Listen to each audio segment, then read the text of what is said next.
Pius, Afumuza Gerard, Semanda Joseph, Frederick Otieno, Nyerere Robert Kanyamungu, Bada Ayub Mutemi Yasin, Muyingo John, Mutabazi Juma,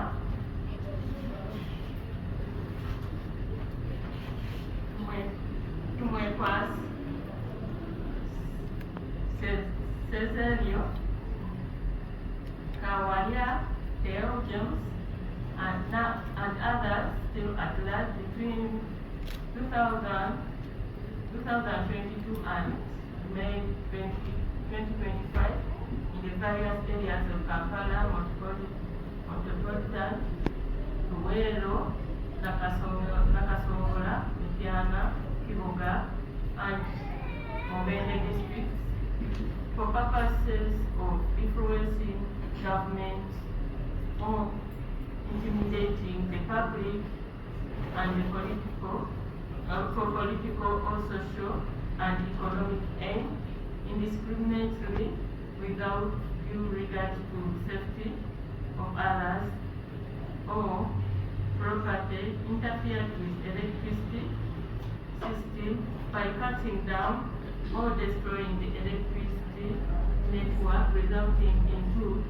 disruption of provision of essential services to reach electricity supply in military facilities. In that is Luwero Industries Limited, Nakasongola Mental Hospital, and other parts of Uganda.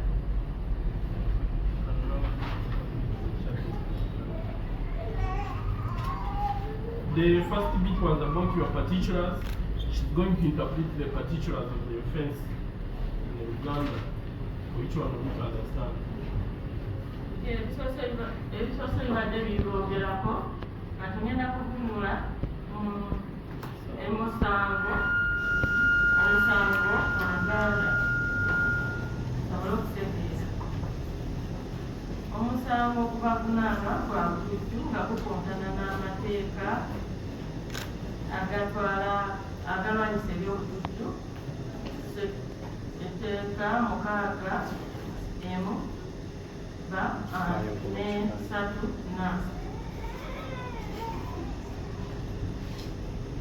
obukimpi omusango gwetuba bwe guti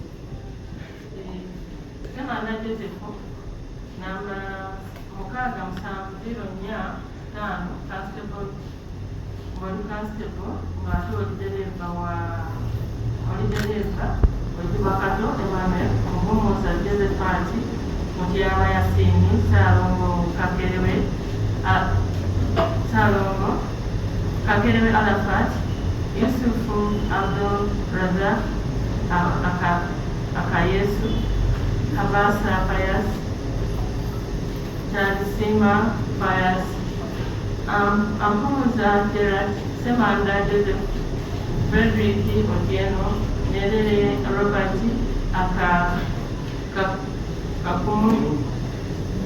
Kanyamunyu, Bada Ayub Mutemi Yasin, Muyingo John, Mutabazi Juma,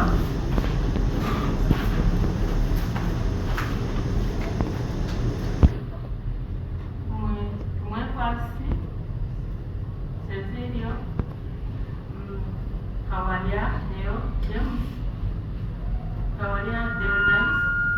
n'abalala abatannakwatirwa wakati w'omwaka 2022 n'omwezi ogwokutaano 2025 mu bifo ebyenjawulo mu Kampala Metropolitan, Luwero, Nakasongola, Mityana, Kiboga ne Mubende districts.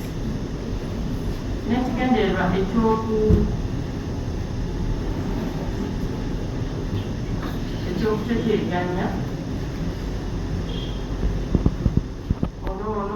okunyiiza n'ebyobufuzi n'ebyenfuna nga temusosodde nga temufuddeeyo ku balala mwateteekanya amasannyalaze n'entiwaaka yaago nga mutema nga mutemako amasannyalaze engondondo n'entiwaaka ekyaviiramu okuteteeganya teteekanyizibwa mu makolero ag'Nakasongola ne Nakasongola Mental Hospital n'ebitundu ebirala eby'Uganda. You have the Swahili interpreter?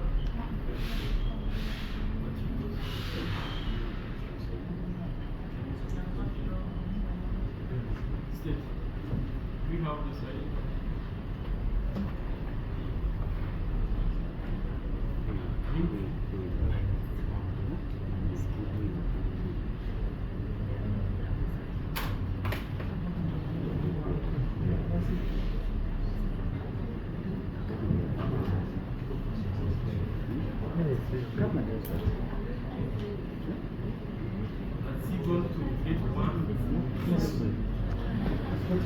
Yes, tuli mu kkooti.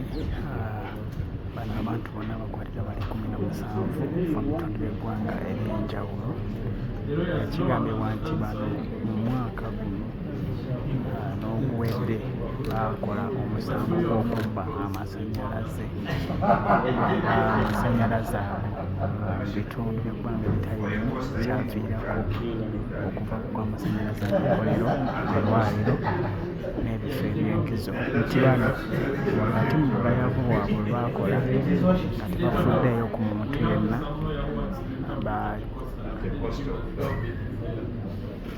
Yes, Your Honor, I believe God has the resources.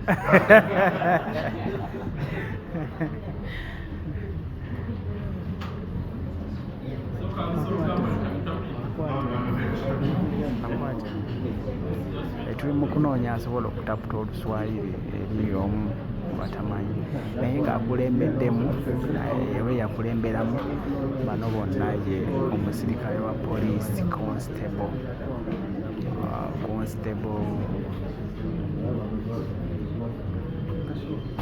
Joseph ye yakulemberamu bano bonna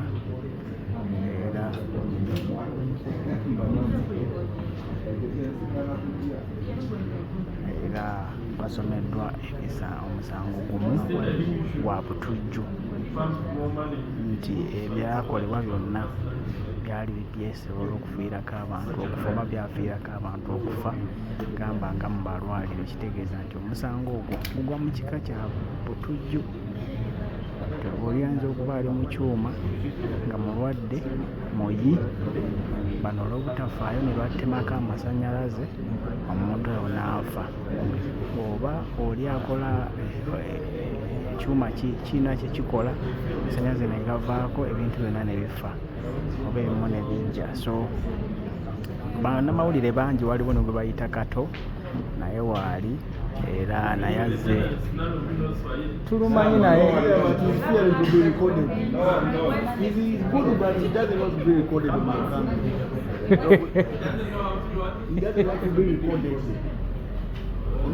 our senior journalist here. Is he here? He told his bosses that he doesn't speak Swahili. Yeah, you will see them.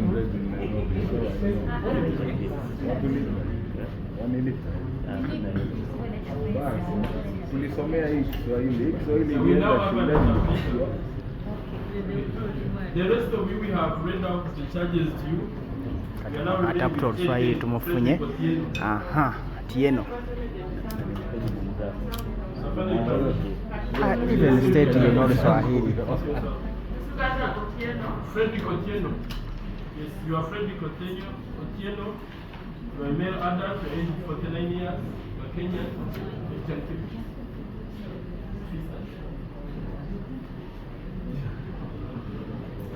Sasa unasema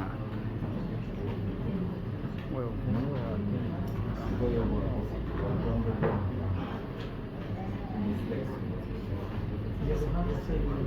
is.